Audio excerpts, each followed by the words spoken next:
Hé, bonjour les enfants. C'est papa. Mon mur est un asile psychiatrique à ciel ouvert et ma salle d'attente est toujours bondée. Bienvenue à la clinique David et Boutou, mon petit parasite. Tu sais que j'en ai pas terminé avec toi, mon petit docteur d'opérette parasite. Hein? Dis donc, alors j'étais en train de te dire, on n'en avait pas terminé avec ce zénith. Apparemment, on vous a dit il faut le boycotter, sinon ça... C'est ça? T'as une petite jalousie sur ça? Ça te dérange? Tu sais, ma fille, elle a eu 10 ans, David. Elle a eu 10 ans et c'est une capricieuse, ma petite Camille. C'est une capricieuse. J'ai dit que je veux dire tes histoires-là, David et Boutou. En fait, elle a eu 10 ans et elle s'est mise à se battre. Elle me dit, à tous les enfants de son âge ont un iPhone 6.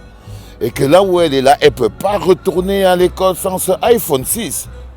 Je l'ai regardé, David. Tout ce que je lui ai dit, heureusement que tu n'es pas la fille de David et Boutou. Tu allais attendre le iPhone 6 là jusqu'à ta mort.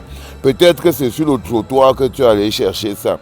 Je lui ai même dit que t'inquiète pas, si tu étais la fille de David et Boutou, ton iPhone 6 là, bah, ça t'aurait déjà coûté un mariage précoce.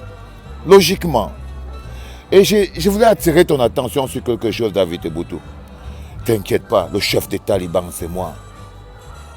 Vous tous, bande de petits ratons. Vous êtes juste des gens qui me donnaient un peu de repos parce que aujourd'hui, il y a tellement de talibans, il y a tellement de combattants que je peux me reposer et je suis fier de ce que j'ai créé. Tu vois Maurice Kamto?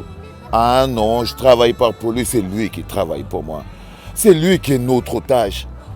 C'est pour ça que Maurice Kamto est plus fort que tout. C'est pour ça que vous n'arrivez pas à le toucher.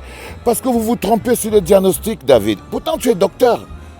Tu devais savoir que si c'est Maurice Kamto qui nous contrôlait, par exemple, alors vous aurez peut-être pu nous convaincre de partir. Mais vous n'arrivez pas à accepter que c'est nous qui le contrôlons. Il est prisonnier du peuple. Hein, mon petit docteur d'opérette, si tu avais compris ça, tu arrêterais de croire qu'il y a des gens qui veulent plaire aux frères du village. Parce que si c'était une histoire de frères du village, une histoire de Baham, il y a longtemps que Maurice Kamto il serait tombé. Il y a longtemps que la résistance nationale serait tombée.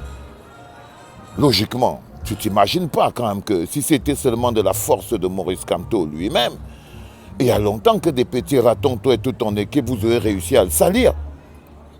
Mais en tant que docteur, pose-toi la bonne question. Pourquoi vous n'y arrivez pas? Bah, vous n'y arrivez pas parce que bah, voilà, le bonhomme, il est propriétaire, il n'est pas propriétaire de sa personne. Il ne s'appartient plus. Ce n'est pas lui qui décide. Vous voyez ce que je veux dire? Il est prisonnier de la liberté du peuple camerounais. Il est prisonnier de sa parole, celle de libérer le peuple camerounais. Nous l'avons pris en otage. Donc vous ne pouvez pas nous faire croire que nous, les preneurs d'otages, c'est nous qui avons été pris en otage, David. Sauf si ton doctorat, là, on t'a donné ça juste pour que tu paraisses moins idiot avec ta veste de crevard. Tu vois? Donc j'ai dit à ma fille que laisse tomber, chérie, t'es la fille du général. Tu auras tout ce qu'il te faut parce que je bosse toute ma vie pour ça. Je ne m'en dis pas pour ça. C'est un caprice que tu mérites parce que tu souffres aussi un peu d'être la fille du général. Et être la fille du général, ça a peut-être des désagréments, mais ça aussi sont ses avantages. Donc tout d'un coup, on lui a fait ce iPhone 6 rapide, comme ça, juste pour qu'elle soit sûre qu'elle n'est pas la fille de David et Boutou. Tu vois? Alors va t'occuper de ta pauvre famille, mon pauvre villageois. Va continuer de vendre ton cul pour que ta famille puisse au moins avoir un toit sur sa tête. Parce que je crois que c'est de ça qu'il s'agit. Je ne voulais pas finir cette journée aujourd'hui sans te le dire parce que c'est la dernière fois que je te parle, espèce de parasite. C'est la dernière fois que je te parle aussi, docteur d'opérette, pasteur d'opérette, ton pote d'homme là, non? Le gars avec qui tu te roules les pelles à chaque fois là. Bomotiban, vous sortez ensemble? Ah, je veux juste savoir si vous avez une histoire, vous cotopiez ensemble. Tu as une histoire d'amour avec Bomotimban? Faut nous expliquer, hein, parce que la manière dont il s'excite quand quelqu'un te touche, on dirait une pute à qui on est en train de voler son Mac. Je sais pas. Et je voulais aussi te dire, si vous sortez ensemble, ne vous cachez pas. Hein. Ne vous cachez pas, chaque héros a plus de courage que vous. Si vous sortez ensemble, bah écoutez, faites-nous un coming out. Petit rat d'égout. Allez, c'est la dernière fois qu'on se parle. C'est la dernière fois que je parle de toi. Parce que tu vois, Tu n'es pas un docteur, je connais les docteurs. L'autre, il n'est même pas un pasteur. S'il était un pasteur, ça veut dire que Dieu même est en train de dormir. Donc vous êtes deux impostures. Allez vous faire foutre. Adieu. Et si vous pouvez, rendez-vous le 18 septembre au Zénith de Paris.